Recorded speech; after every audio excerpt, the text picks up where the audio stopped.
Now that you've identified some igneous rocks, let's move on to metamorphic rocks. Here we go. I didn't hit myself.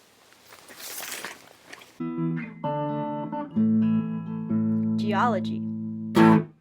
A rock that has been altered in form due to heat, pressure, or hydrothermal alteration is a metamorphic rock. These changes can be in crystal shape and size, rock or mineral shape, and or the mineralogy that's making up the rock.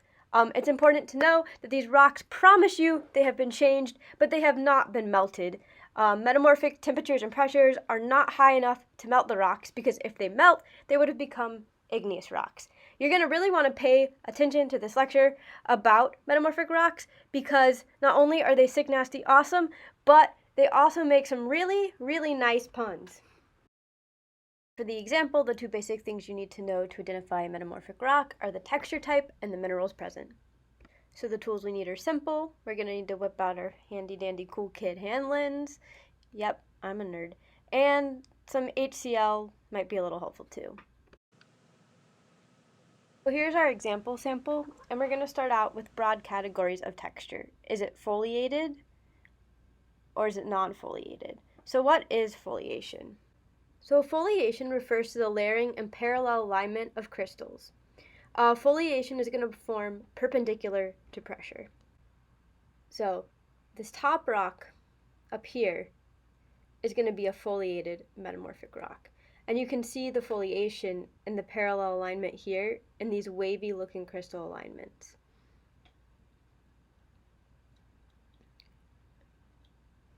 And then moving down to the bottom, this is a non-foliated metamorphic rock. It looks like a rock. There's no parallel alignment of crystals, and it's just sort of a whole big rock mess.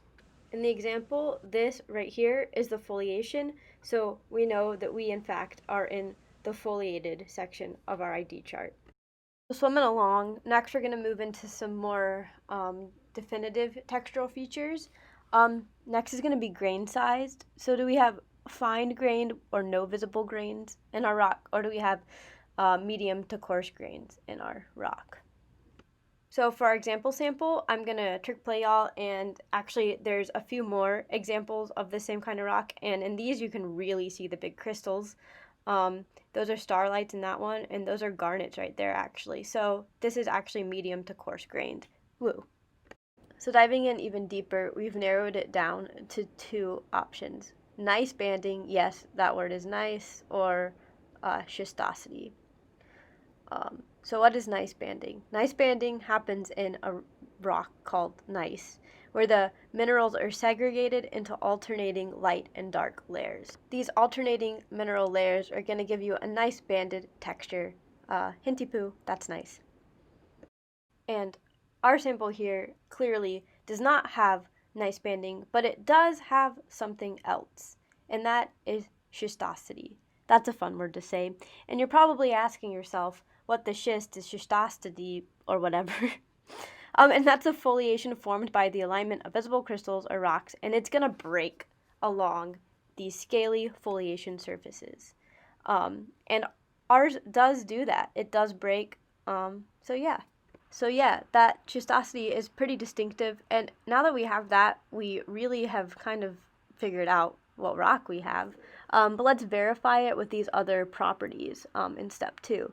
Do we have visible sparkling crystals? Yes. And again, like I said before, one really big thing of this rock, which is schist, is that it breaks along scaly foliated surfaces. We've got ourselves some schist, and there's lots of different kinds of schist. We saw some muscovite schist and garnet schist and some schist with starlights in it. Fun stuff, guys. So you're going to write all this down on your mineral ID chart in your lab. You're going to identify the rock name, which is schist in this case, and you're going to go back and figure out what your parent rock was. So a parent rock is the rock that the rock you're looking at was before it became the rock you're looking at. So before it was a changed man, what was it? That's your parent rock. In this case, it's going to be a mudstone, a shale, or slate. And then last, because what we really care about in this society is what are we using it for, And yeah, schist is gonna be used for construction or like gemstone because there's real pretty garnets and stuff in there. Yay! Your turn.